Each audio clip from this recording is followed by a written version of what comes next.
subscribe to our channel and press the bell icon. अस्सलाम वालेकुम अज़ीज़ तलबा तालिबात। जमात हश्तुम यानी 8वीं जमात के 8वें सबक यादें और बातें, जिसे दादा भाई नौरोजी ने तहरीर किया है, इसके तीसरे और आखिरी वीडियो में आप तमाम का इस्तकबाल है। आपको हमारा वीडियो पसंद आए तो इसे लाइक कीजिए, शेयर कीजिए, हमारे चैनल को सब्सक्राइब कीजिए, इस वीडियो को आखिर तक देखिए।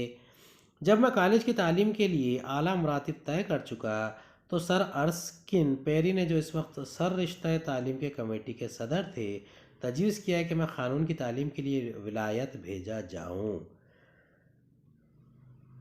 कॉलेज की तालीम मुकम्मल होने के बाद ये दादा भाई नौरोजी के जो मरातिब थे, आला मरातिब तय कर चुका, यानी उन्होंने अच्छे नंबरात से कामयाबी हासिल की थी।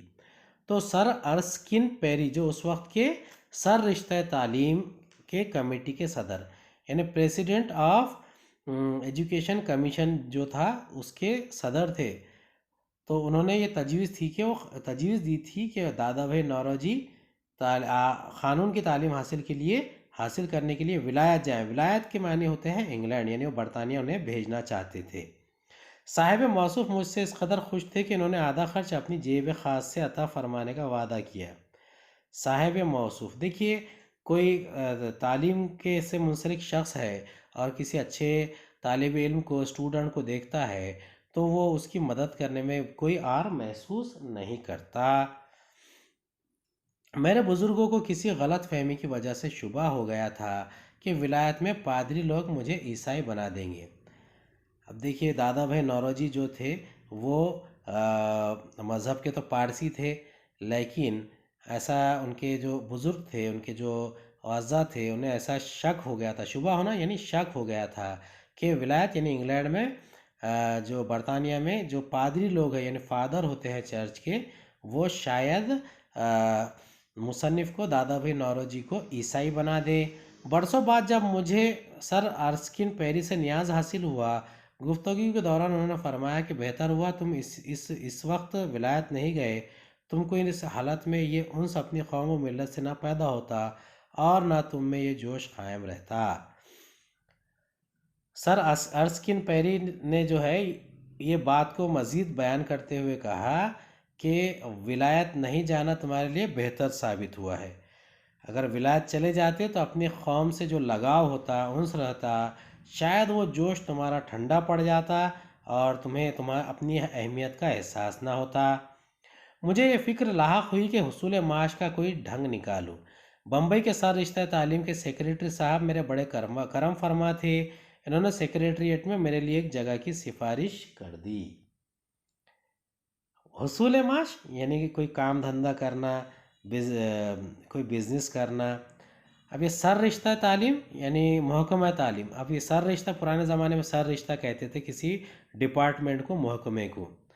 तो बम्बई के सर रिश्ता तालीम यानी बम्बई के जो महकमा तालीम के सेक्रेटरी थे, डिपार्टमेंट ऑफ एजुकेशन के जो सेक्रेटरी थे, उन्होंने सेक्रेटरीट में एक जगह सिफारिश कर दी। सिफारिश करके इनका नौकरी लगाने की कोशिश की थी। शुक्र का मुकाम है कि इससे इनकार कर देना मेरी आइंदा ज़िंदगी के हक़ में बहुत मुफीद साबित हुआ। दादा भाई नौरोजी ने इस नौकरी को करने से इनकार कर दिया था और वो कहते हैं कि आइंदा ज़िंदगी के लिए ये बहुत ही ज़्यादा फ़ायदेमंद हुआ। इस जगह के कबूल करने का नतीजा ये होता कि मैं उम्र भर छोटे छोटे सरकारी ओहदों पर पड़ा रहता। मुसन्निफ़ का कहना है कि वो इतने ज़हीन थे और जो सर अर्स्किन पेरी ने उनके बारे में इंतखाब किया था वो गलत ना था। अगर वो नौकरी कबूल कर लेते तो सरकारी छोटे छोटे ओहदे पर रहते और उनकी ज़िंदगी ख़त्म हो जाती। ये इस इनकलाब का ज़माना था जब बम्बई की सोसाइटी बदल रही थी। बम्बई की सोसाइटी यानी बम्बई के समाज में, मुंबई आज का, उस वक्त का बम्बई, तो ये बम्बई की सोसाइटी यानी समाज में तब्दीलियाँ आ रही थी, नया इनकलाब आ गया था। चारों तरफ तालीम निस्वा यानी औरतों की तालीम, औरतों की आज़ादी, सोशल कॉन्फ्रेंसों के इनेकाद और तलबा और इल्म दोस्त असहाब के लिए इल्मी और साइंटिफिक कुतुब खाने जारी करने की कोशिश में हर नौजवान मशगूल रहता था।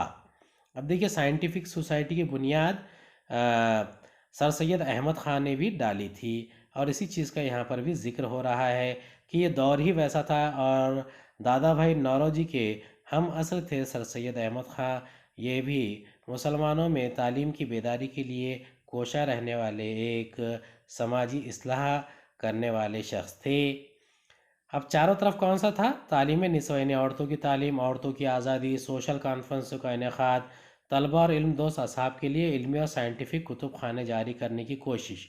अभी हर नौजवान यही काम कर रहा था।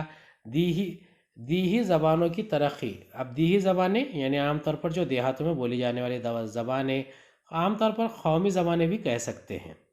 कम सिनी की शादी की रस्म को ख़त्म करना। कम सिनी यानी बचपन की शादी की रस्म को ख़त्म करना। बेवाओं की शादी को रिवाज देने की भी हर तालीम याफ्ता नौजवान की को फ़िक्र थी। बेवाओं के मसाइल ज़माना क़दीम में बहुत ज़्यादा मुश्किल थे और बेवाओं की शादी का रिवाज नहीं था।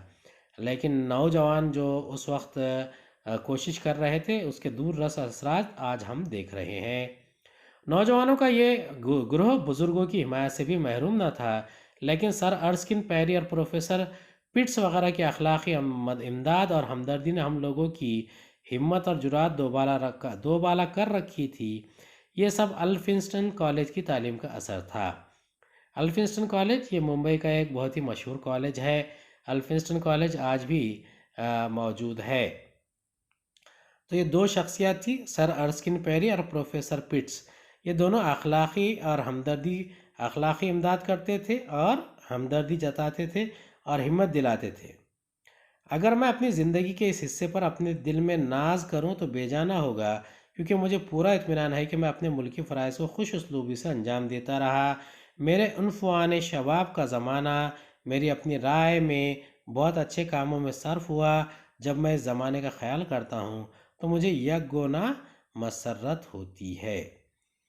मुसन्निफ़ का कहना है कि उनकी जो ज़िंदगी है वो मुल्की फ़राइज़ को खुश उसलूबी से अंजाम देने में गुज़री है। उनकी उन्फ़ान शबाब यानी जवानी का जो ज़माना था वो अच्छे कामों में सर्फ हुआ और वो उसकी उन्हें खुशी है।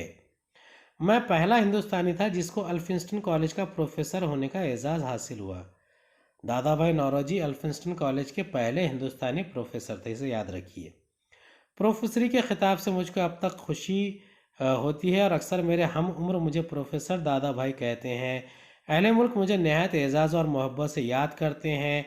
मुझे अपने लिए पितामह के ख़िताब से नहायत ही मसरत होती है, बल्कि ये ख़िताब जिससे कि मेरे हम वतनों की दिली हमदर्दी और शुक्रगुजारी का इजहार होता है, जिसका मैं मुस्तहिक़ नहीं हूँ। मेरे नज़दीक अपनी उम्र भर की कोशिशों का अच्छा समर है। समर यानी फल। दादा भाई नौरोजी इस एज़ाज़ यानी पहला जो एज़ाज़ मिला था वो था प्रोफेसर दादा भाई। दूसरा एज़ाज़ क्या था? पितामह। पितामह का जो ख़िताब मिला था उसकी वजह से भी वो बहुत हम वतनों के दिली हमदर्दी और शुक्रगुजारी करते थे और वो अपने आप को इसका मुस्तहिक़ भी नहीं समझते थे, लेकिन वो अपनी कोशिशों का ऐसे फल समझते थे। कोशिशों की वजह से उन्हें ये हासिल हुआ, ऐसा वो जानते थे। इस मौके पर एक नेक खातून का ज़िक्र खैर भी ज़रूरी है। ये हर एक इंसान को करना चाहिए। मेरी मुराद अपनी वालदा से। हर इंसान को अपनी वालदा के ज़िक्र खैर से कभी भी आरी नहीं होना चाहिए। मेरे बचपन ही में वालिद का इंतकाल हो गया था। वालदा ने अपनी तमाम आसाइशों को खैरबाद कहकर मेरी परवरिश और तरबियत की। देखिए, वालदेन का ये जज्बा होता है वो अपनी औलाद के लिए, और यही चीज़ दादा भाई नौरोजी की वालदा ने भी किया और दादा भाई के वालिद के इंतकाल के बाद अपनी तमाम आसाइशों को, आरामियों को खैरबाद कहा, छोड़ दिया और दादा भाई की तरबियत और परवरिश बहुत अच्छी तरीके से की। मेरी परवरिश के लिए उन्होंने सख्त जफाकशी से काम लिया। वो तालीम याफ्ता न थी और इंतहाई मोहब्बत के बावजूद मुझ पर सख्त नज़र रखती थी कि मैं बुरी सोहबतों में न पड़ जाऊं। दादा भाई नौरोजी की जो वालदा थी वो सख्त जफाकश यानी बहुत मेहनत करने वाली थी। तालीम याफ्ता ना होकर भी वो बहुत मोहब्बत करती थी। दादा भाई से तालीम याफ्ता ना होकर भी उन्होंने बहुत अच्छी परवरिश की थी, तरबियत की थी दादा भाई की। इंतहाई मोहब्बत रखने के बावजूद वो सख्त नज़र रखती थी और ताकि कोशिश करती थी कि वो बुरी सोहबतों में ना पड़ जाए। वो एक अक्लमंद खातून थी। ख़ुर्ब व जवार के लोग मुख्तलिफ़ मसलों पर इनके मशवरों को गनीमत समझते थे। ख़ुर्ब व जवार यानी आस पास के, आम तौर पर अज़ीज़ व अक़ारिब को भी कह सकते हैं, लेकिन जो पड़ोसी होते हैं वो भी ख़ुर्ब व जवार के लोग होते हैं। गनीमत समझना यानी उनके फ़ैसलों को मानना। उन्होंने मेरे हमरा तालीम निस्वा के लिए कोशिश की और अक्सर कौमी इसलाह के कामों में वो भी मेरी मावन रही। अलगज़ मुझे उन्होंने ऐसा शख्स बना दिया जिसको आप इसकी मौजूदा हालत में देखते हैं। दादा भाई नौरोजी कहते हैं कि वो जो कुछ भी है अपनी वालदा के बदौलत है। अतवार तौर की जमा चाल चलन ढंग लहोलाब हंसी मजाक तफरी मुराद बेकार काम बगलें झांकना शर्मिंदा होना जवाब न बन पड़ना रास्तबाजी ईमानदारी सच्चाई खुशखुल्की अच्छी आदत सर रिश्ता महकमा विलायत बैरून मुल्क। उम्मीद है आपको हमारा वीडियो पसंद आया होगा। अगले वीडियो में दोबारा मुलाकात होगी।